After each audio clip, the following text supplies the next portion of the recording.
2000 में नया मकान बनाने की स्टार्ट की। मम्मी पापा दोनों अलग हो गए थे।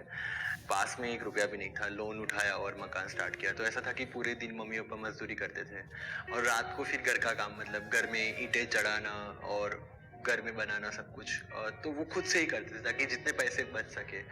तो घर तो जैसे जैसे बन गया, लेकिन वो जो लोन का कर्ज था वो कहीं ना कहीं हर रोज हॉन्ट करता था, अगर आम रस भी बनाना है समर में तो एक एक आम में 4 लोग हम लोग खाते थे। तो वो सारे दिन थे जो मैंने देखे, और कहीं ना कहीं उसी की वजह से जो पढ़ाई की तरफ मेरा इंक्लिनेशन था वो काफी मजबूत हुआ, और मुझे लगा कि आज मेरे माँ बाप जो मजदूरी कर रहे हैं वो मैं जब काबिल बन जाऊँ उसके बाद ये नहीं होना चाहिए। टू बी वेरी फ्रैंक, मुझे लाइफ से कभी कोई कंप्लेन नहीं रही है।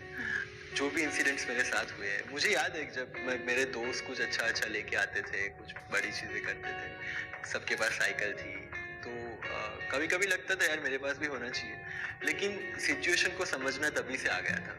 तो कभी कंप्लेन मोड रहा ही नहीं कि मुझे भी ये चाहिए, मुझे भी ये चाहिए। स्ट्रगल ये था मेरे लिए कि गुजराती मीडियम से पढ़ा था, तो कोचिंग मेरा इंग्लिश मीडियम था। तो शुरुआत में 3-4 महीने लगे मुझे गुजराती से इंग्लिश में स्विच होने में। साथ में ही जो स्टूडेंट्स मेरे साथ थे काफ़ी बड़ी बड़ी यूनिवर्सिटीज़ से ह्यूमैनिटीज़ की डिग्रीज के साथ आए थे, जो इसमें इंपॉर्टेंट सब्जेक्ट्स हैं। इनमें ठहरा टेक्निकल बैकग्राउंड वाला, तो वो सब्जेक्ट्स को समझने में भी इनिशियली थोड़ा प्रॉब्लम आया।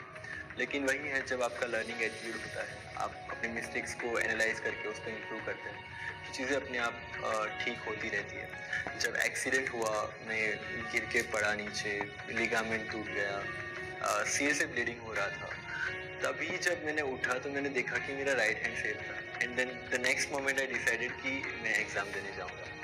तो हमारे यूपीएससी में क्या होता है कि लिखना बहुत होता है, तो पेन किलर साथ में रख के निकला था मैं। जैसे ही उठा मैंने तुरंत वो पेन किलर ले लिया और सीधा मैं वही स्कूटी लेके चला गया कॉलेज। लेकिन बिलीव मी, जब तक पेपर्स चल रहे थे तब तक कोई एहसास नहीं था कि कुछ हुआ है। मैं फिजियोथेरेपी से चलने लगा, सर्जरी पेंडिंग था। फिर इंटरव्यू के 1 महीने पहले वापस से मैं हॉस्पिटलाइज हुआ, क्योंकि मुझे पहले यूटीआई हो गया, उसके बाद मुझे टॉन्सिलाइटिस के 2 अटैक हो गए। तो मेरे WBC काउंट्स बढ़ के 30,000 हो गए थे, तो आईवी ट्रीटमेंट के अलावा कोई ऑप्शन नहीं था।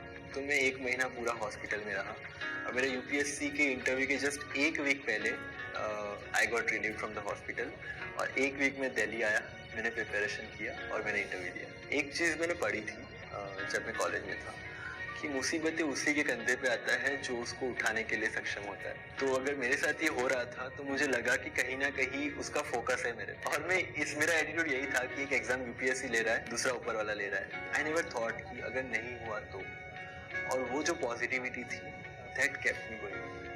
क्योंकि जब वो थॉट आता है ना कि अगर नहीं हुआ तो आपका जो पोटेंशियल होता है ना वो भी नीचे आ जाता है, आपकी जो पॉजिटिविटी होती है वो कम हो जाती है। तो वो चीज़ मेरे दिमाग में कभी आई नहीं, और यही रीज़न था कि मैं चलता गया।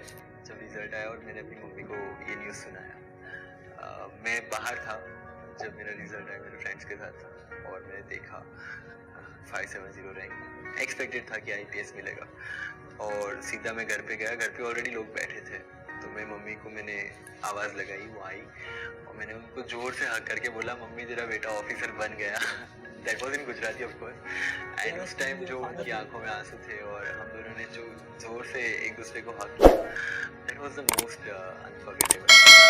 हालात चाहे कुछ भी हो, हमारे पास 2 ऑप्शन है, या तो उसको पकड़ के बैठ के पूरी जिंदगी रोए जिससे कुछ नहीं होने वाला, या तो उसको एक्सेप्ट करके उससे आगे कैसे निकलना है उसमें लग जाए। टू बी वेरी फ्रैंक, अगर सेकंड ऑप्शन चूज किया तो सक्सेस इज कंप्लीटली योर्स।